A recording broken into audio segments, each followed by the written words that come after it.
Articuno, Zapdos, or Moltres can be found in Pokémon X and Y after defeating the Elite Four.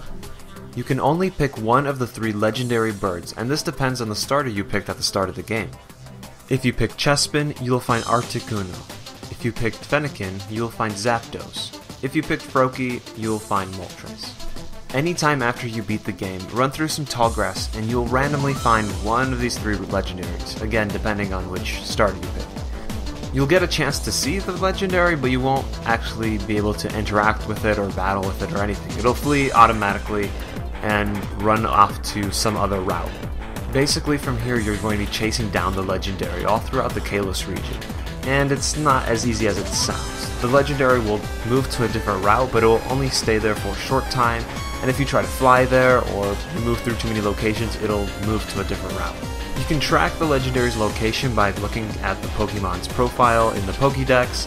If you look at the map, it will tell you exactly where it is, but again, it will change if you move too many times. You can use some strategy to try and catch the Pokemon in its tracks, finding it in the right route, but you're going to have to rely on quite a bit of luck as well. One of the common suggestions is to fly to Lumio City and try and hope that the legendary is in a route surrounding the city. This way you have access to multiple routes instead of the 1 or 2 you would get in any other city. You also want to remember to have plenty of max repels, so you don't even have to bother about wild Pokemon and you can just strictly focus on the legendary. Once the legendary has fleed about a dozen or so times, it'll retreat to the Sea Spirit's Den in Azure Bay.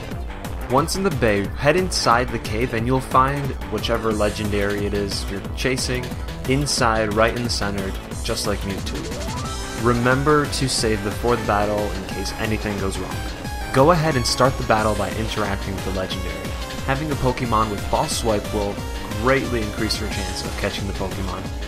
Since you are battling in a cave, you can use a Dusk Ball to catch the legendary, but Ultra Balls work just as well, and you can even use a normal standard red Pokeball to catch the legendary. It is completely possible to do so.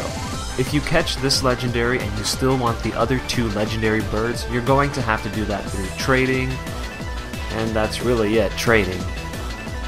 For all your Pokemon needs, be sure to stay tuned to IGN.